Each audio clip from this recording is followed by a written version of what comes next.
Hello, everyone. Hello, Patrick. Hello. Hi, everybody. Hi, everyone. We're very happy to have you on stage today with us at this first edition of the SportGen Summit. My name is Jules Stimpfling. I'm French. And as the co-founder of this media group called Le Crayon, I'm quite used to dissecting brand strategies and how empire builders disrupt their industries. We have this quick fireside chat with you for the next 20 to 25 minutes. Patrick, you're very well known as in the tennis and overall as in the sport business world, both as a tennis coach first. You coached some of the greatest athletes of our time, Serena Williams with 10 Grand Slam titles, 2 Olympic gold medals, but also Naomi Osaka, Coco Gauff, Grigor Dimitrov, Stefanos Tsitsipas, and more.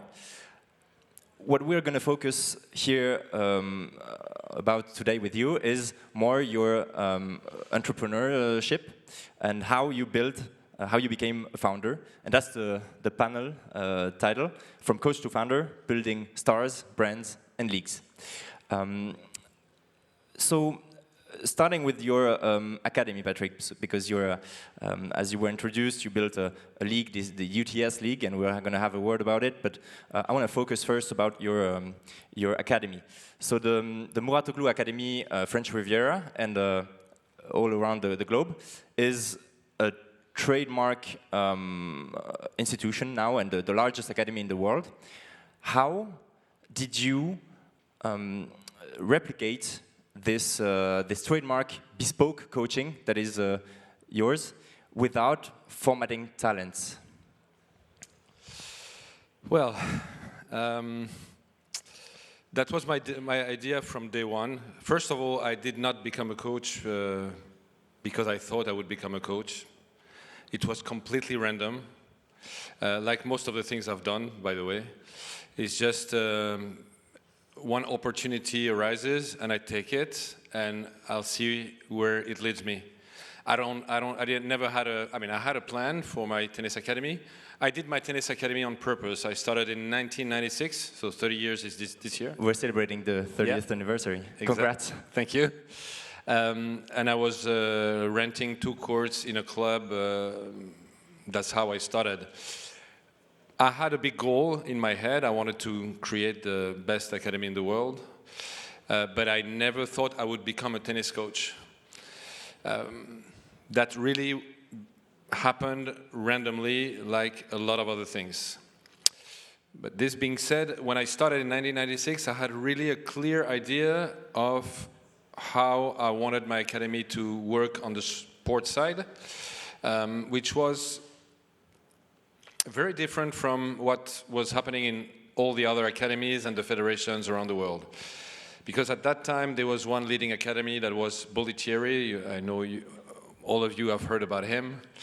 And his academy was based on a system in which the players had to enter, and they were all doing the exact same thing. So most of them would die. Not literally, but you understand what I mean, I guess, were broken. But the ones that could get out of it, they were exceptional. That was basically the system. And as Bollettieri Academy was really the reference, it became also the most copied system everywhere.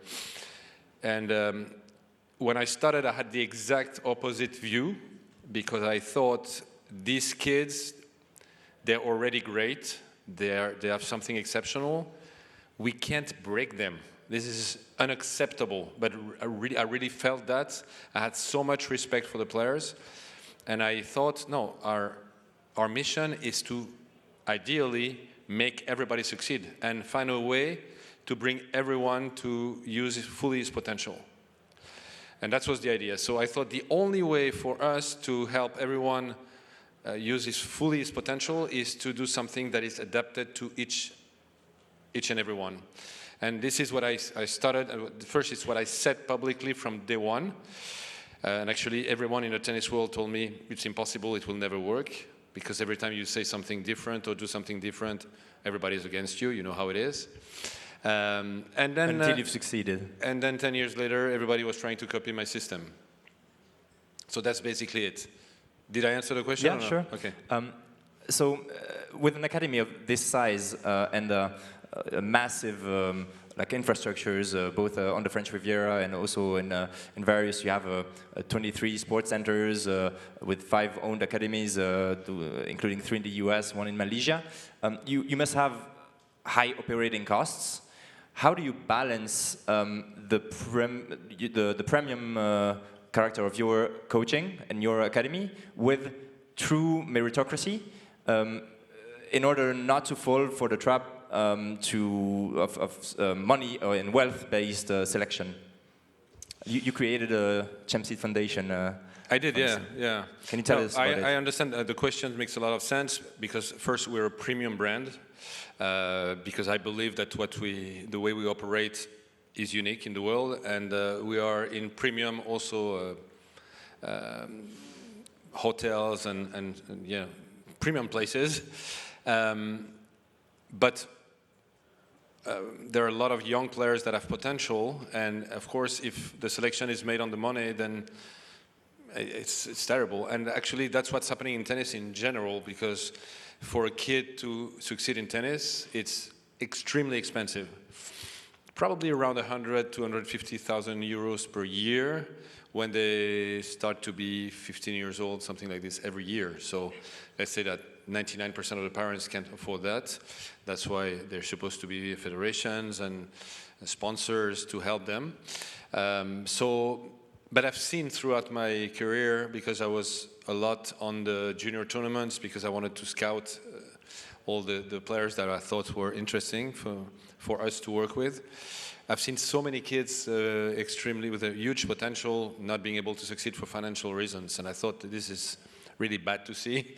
We have to find a solution, and in 2014 I started a foundation called Champ Seed with the goal to select the biggest potentials that need not only financial, but need help in general.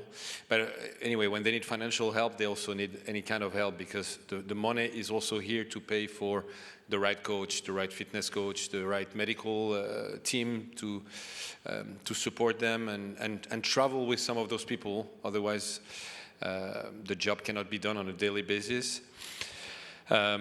So this foundation had this goal, and I found donors. I found guys who were very successful in life, so very wealthy, when were huge tennis fans, and they were happy to live, and that's how I explained to them, you're going to live a full story with a very small group of kids that you're going to know from day one, and follow their steps until they are in the Grand Slams and potentially in a final of a Grand Slam, which happened with a few of them, by the way. Can you name players that have been benefited from it? Yeah, so the last 10, so first of all, we had only 15 players. So it's a very little group. And in that group, there was Coco Gauff that I saw when she was 10 years old, and my foundation helped her since she's 10 until she awesome became... success, amazing. Yeah. Yeah, 2 Grand Slams titles, and she's still very young. Stefanos Tsitsipas, Holger Rune. I mean, Stefanos played 2 Grand Slam finals also. Holger Rune won Paris Masters 1000, and he was number 4 in the world, and then he had a big injury. Well, he's supposed to come back soon. We had Alexei Popyrin, who also won a Masters 1000. And a few others that are less famous, but that made a good impact in tennis, but not as big as those ones. So that's why I named those ones. Yeah. So that, and you know, for those donors, for me it was a win-win situation, and that's why it worked, because those donors really loved tennis. They have enough money. They're happy to give some of a small piece of their money to help those kids, and in exchange they can leave something that they cannot pay for. Like it's almost their kids that they follow their steps until playing the Grand Slams. And I told them, you can come to any tournament anytime, no problem. You can come to the practice. And not all of them did it, because some were very, very busy with their job. They had big positions in big banks or anywhere. But yeah, so that was what we did. And I just started the same foundation in the US just for the American market, which is a market in itself. you're one of the very few coaches in the world that has built a brand, and a very famous one. You have a massive followers account on social media.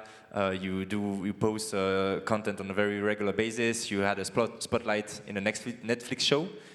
What would you describe the Mouratoglou brand looks like, or what does it consist of, and how did you design it?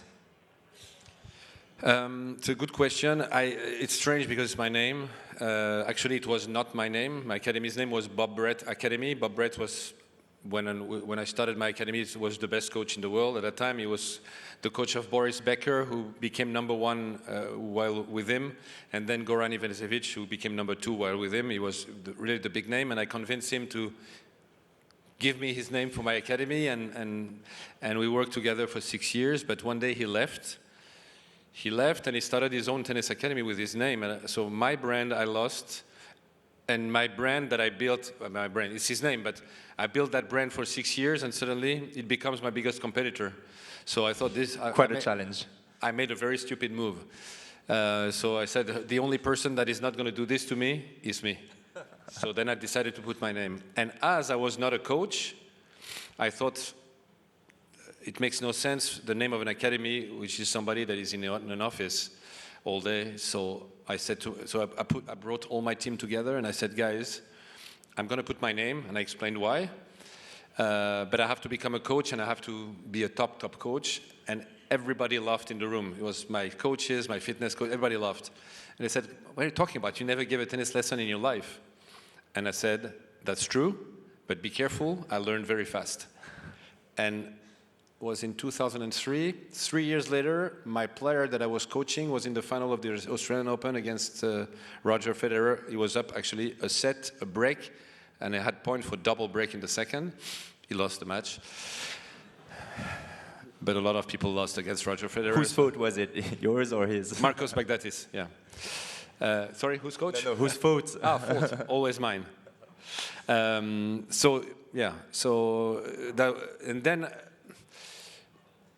your question was, how did I... Yeah, but personal branding, and like you decided to produce a lot of content, and... This is what I thought. I thought, listen, my brand is my name, so if I'm big, my brand is big, and my business is going to work. So when I had the opportunity to be on TV, which is the first thing that I did, and I never tried to and thought I would, there was a guy missing to do a commentary during a tournament in Madrid. I was coaching a player there, and the journalist comes to me and say, the guy that was supposed to do the commentary with me is sick.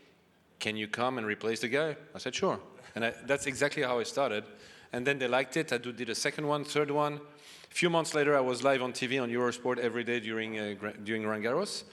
And 2 days later, I had my own TV show broadcasted live in 65 countries at every Grand Slam every day for Eurosport. And then I got hired by ESPN and then by Fox Asia. And I had those 3 TVs at every Grand Slam every day, plus coaching Serena at the same time. So a lot of work. Which is already a full-time job. Each of them. But I was thinking, when I do this, I build the brand. And the first thing you need when you build a brand is awareness. So it was impossible not to see me. If you like tennis even a little bit, you had to see me, you had to, and then you like me or you don't like me. If you don't like me, bad luck for the brand. If you like not me, but what I say, as I was talking about tennis, of course, people would see me as an expert. I was coaching the best player in the world on the side, and a lot of people told me, what the fuck are you doing? I turned my TV on, you're with Serena, then 2 hours later, you are the one commentating the match, and then I go to another channel, and it's you. So, yeah, it's a big part of building the brand, to be there, to be exposed, and then it's how you handle yourself, And then I used the more modern media. At some point, I thought, okay, TV is the past. I hope there are not too many people here in TV, but everybody knows it, even TV people, and the digital is the future. And I said to myself, let's try to do social media. And I tried, and it worked immediately. I did a coaching on the court, And I think at that time I was, if not the first one, maybe the second, but I think I was the first one to do this. I put a microphone on myself, I went to the court, I coached, and someone filmed, and we chose some moments and we posted them, and it was a big success. So then I started to do more and more, all the platforms, and last year so there was 1.4 billion people who watched my video, which is, when I think about it, crazy and way bigger than any TV channel possible. So it was a good move. Sure. You've grown your academy from a local hub to the worldwide largest academy. How do you export and franchise this academy without diluting its quality? You have a level of excellence. How do you export and franchise it? Well, it's quite simple. Not easy to do, but quite simple at least to theoretically. To imagine it. My tennis academy in south of France, in the French Riviera, is really impressive. I mean, it's not me saying it, I'm used to it, I'm here every day, but the people who arrive, they say, wow, I've seen photos, I've seen videos, but when you're there, it's really impressive. And I always tell my people, I don't care if they like the place, they think it's impressive, what is important is that they like the people, because we are doing service, it's about the service. And when people come to me and say, oh, your team is amazing, this is a real compliment. This is the one that I want. So wherever you are in the world, doesn't matter. We're south of France or Malaysia or US or we're everywhere. We're on all continents. We have 23 places around the world, but we're opening one per month. So we're going to have 50 in 2 years, we're around 50 probably, places. So the key is always the people. So wherever we are, we hire the people, we teach the people, and then we control the people. When I say control, we have a system in which there are people controlling training and yeah, we have to reviewing, because if one person has a bad experience anywhere, it's very bad for the brand. This should not happen. I want only good experiences, and that's the responsibility of the people who are in touch with the clients. And did you already have this vision 30 years ago? You said you wanted to build the best academy in the world, but as a younger entrepreneur with a smaller company, I'm asking you that you and your experience.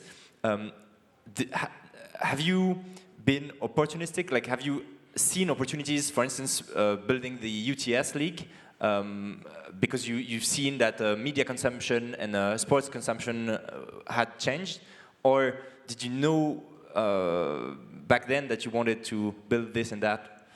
Well, as I said, it's a combination. There are things that I imagined. From day one, I said, and actually that's funny because when I was saying it, people were laughing, and they were right to laugh, because who was I to say that? I went to when I started my academy, so 1996, I'm 26 years old, I never gave 1 hour of tennis coaching in my life, and I go to the major agencies, IMG, Octagon. I went to them, each of them, and I said, listen, I'm going to build the biggest academy in the world, but I need your help now to send me good players, good potential. And if you do, you're going to be able to sign those players when they become pros. I'm going to help you, because they will be with me, so it's going to be easy for me. They laughed at me, all of them.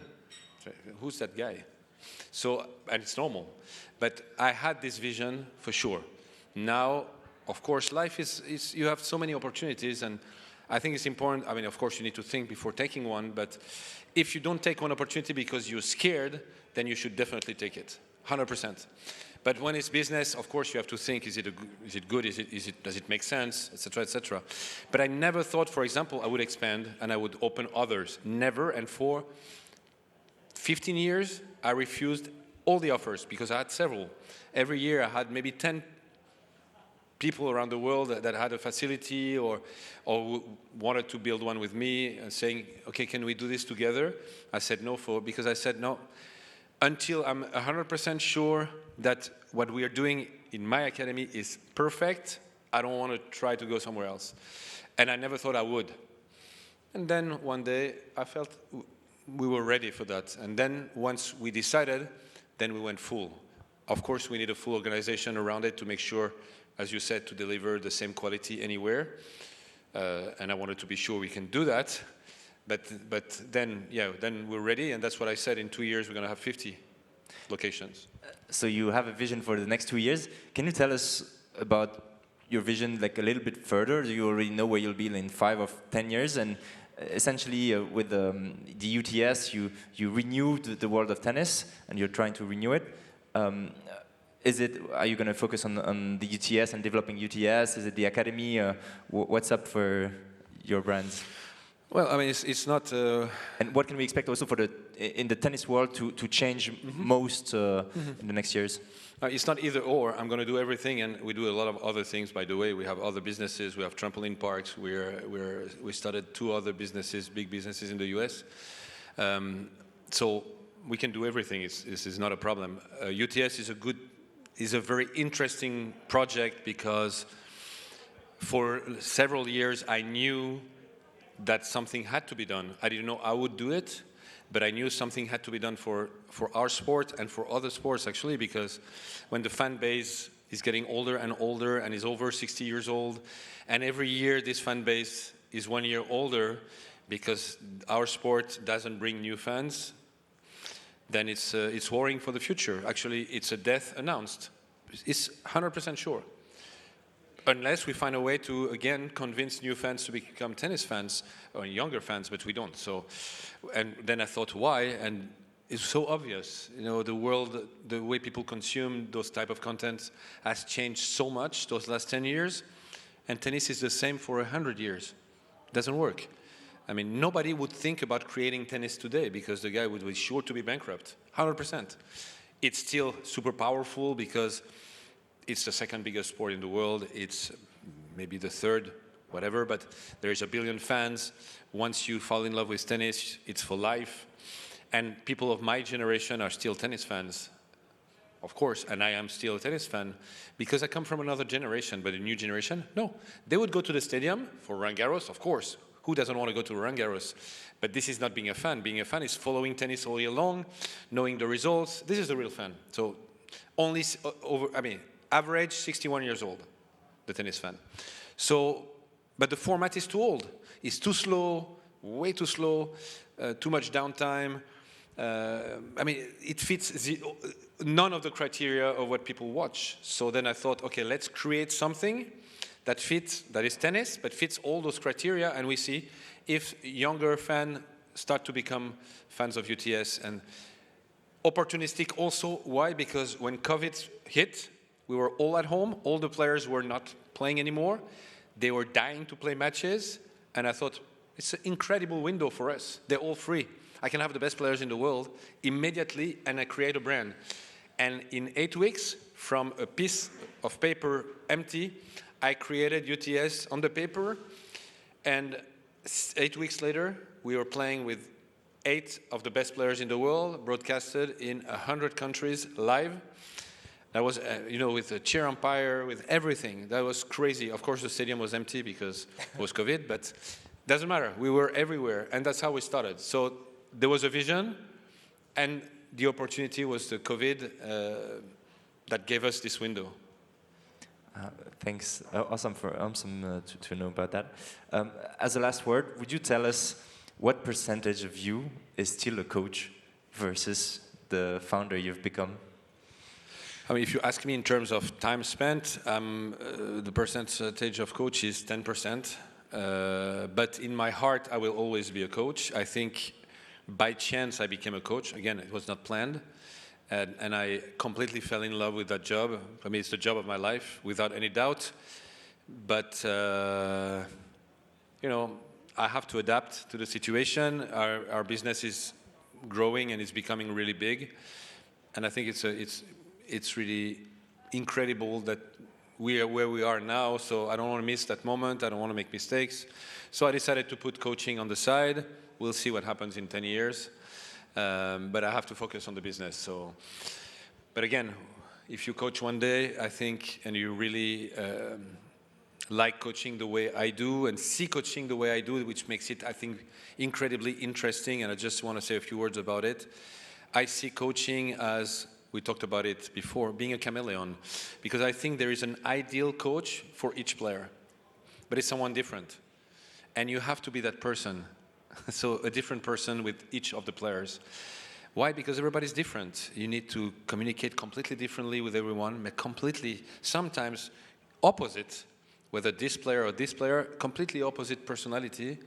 I know it sounds a bit crazy, but it's a job. You know, in my life, I'm the same person all the time, but in my job, no, because I have to be the right person for that player. And it's so interesting to see a player as a whole, not only the technical side, not only the tactical side, not only the physical side, but also his personality or her personality. And once you understand the personality fully, it's exceptional what you can do. And the player is a whole. Everything you touch, in one thing, you touch one technical thing, it will have tactical consequences, physical consequences, and mental consequences. And this is true for everything. So imagine the thing is moving all the time, and you have to be careful what you touch because you can destroy everything. And I always say the first goal of a coach is not to destroy what has been already made. And that will be our final word. Thank you. Can we have a very loud round of applause for Patrick Mouratoglou? Ladies and gentlemen, thank you. Thank you, Patrick. Thank you.